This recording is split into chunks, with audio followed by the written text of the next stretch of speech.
I can tell you the worst is using this paring knife to carve a pumpkin. I forgot that I was using an actual knife, and I cut myself.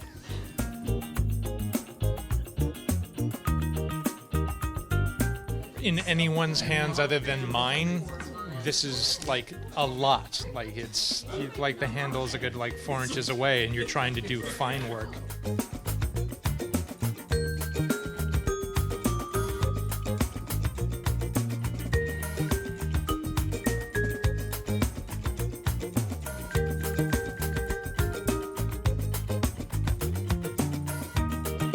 The best set of tools so far has been the first set, which was I think the cheapest one. What's the best tool that you've been using so far this episode? So far, it would have to be the cheapest plastic one. That, for carving off the top, it was the easiest one, went right in. So Jess, you're using the cheap set. Yeah, it rocks. Which are the best set of tools that you've used so far? The cheap ones.